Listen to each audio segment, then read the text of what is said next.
എല്ലാവർക്കും ഹൃദയം നിറഞ്ഞതിന്റെ ഓണാശംസകൾ. ഒരു കുഞ്ഞു കാര്യം വളരെ പെട്ടെന്ന് പറഞ്ഞത് നമുക്ക് തുടങ്ങാം.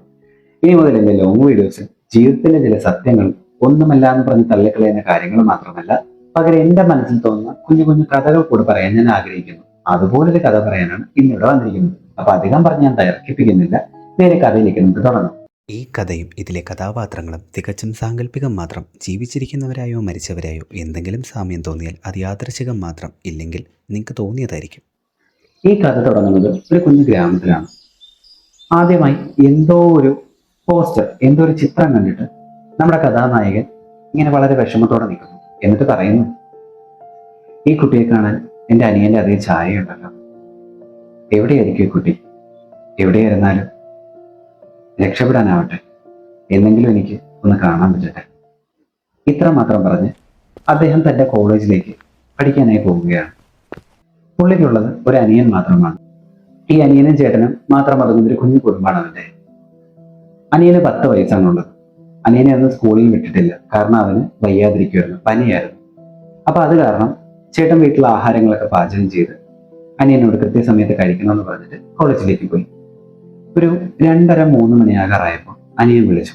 എന്നിട്ട് പറഞ്ഞു, ചേട്ടാ, എനിക്ക് ചേട്ടനെ വേഗം കാണണം, പേടിയായിട്ട് വയ്യ.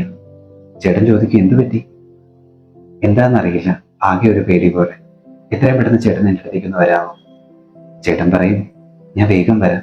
അപ്പൊ അനിയൻ പറയും, അത് വേണ്ട, എനിക്ക് പേടിയുണ്ട്, പക്ഷെ ചേട്ടന്റെ ക്ലാസ് കഴിഞ്ഞ് ചേട്ടൻ വന്നാൽ മതി. ശരിയെന്ന് പറഞ്ഞ് ഫോൺ വയ്ക്കും. 3:30 വേണ്ടി കാത്തു നിൽക്കും.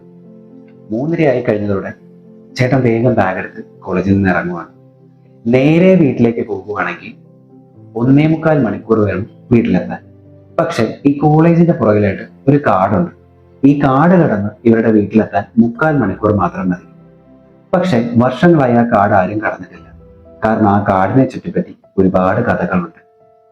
അതുകൊണ്ട് ഒരിക്കലും ആരും അത് കടക്കാൻ ശ്രമിച്ചിട്ടില്ല. ചേട്ടൻ 3:30 കോളേജ് വിട്ട് പുറത്തിറങ്ങി. അന്നത്തെ ദിവസം ചേട്ടന്റെ വീട്ടിലേക്ക് ഒരൊറ്റ ബസ് പോലും ഇല്ലായിരുന്നു. എന്തുകൊണ്ടാണെന്നറിയില്ല, 3:30 നിൽക്കാൻ തുടങ്ങിയ ആൾ 6:30 അതേ നിൽപ്പ് നിൽക്കുവാണ്. കാരണം നടന്നു തുടങ്ങുവാണെങ്കിൽ 2-2.5-3 മണിക്കൂർ എടുക്കും. തന്റെ കൂടെ ഉണ്ടായിരുന്ന വിദ്യാർത്ഥികളെല്ലാം തങ്ങളുടെ വീട്ടിലേക്ക് പോയി. ഇദ്ദേഹം മാത്രം അവിടെ നിൽക്കുന്നു. ചേട്ടൻ അനിയനെ വിളിച്ചു പറഞ്ഞു, മോനെ, ഞാൻ ആ കാട് കടക്കാൻ പോവുകയാണ്. എന്ത് വന്നാലും നീ എന്നെ തിരക്കി അങ്ങോട്ടേക്ക് വരരുത്. എന്നെ കാണാൻ ഒരുപാട് വൈകിക്കഴിഞ്ഞാൽ മുതിർന്ന ഏതെങ്കിലും വ്യക്തികളോട് ഞാൻ ആ കാട് കടക്കുക എന്ന് മാത്രമേ നീ പറയാവൂ. ഇത് പറഞ്ഞതിന് ശേഷം ഫോൺ വെച്ച് ചേട്ടൻ ആ കാട് ആദ്യമായി കടക്കുന്നു. ഒരു ദിശയും അറിയാതെ അവൻ മുൻപിലേക്ക് നടക്കുന്നു. നടക്കും തോറും കാടിന്റെ ഇരുട്ട് കൂടുന്നു, നിശബ്ദമാകുന്നു. എങ്ങോട്ടാ പോകേണ്ടതെന്ന് പോലും അറിയുന്നില്ല. പെട്ടെന്ന് പുറകിൽ നിന്ന്, നീ എങ്ങോട്ടാ പോകുന്നത്?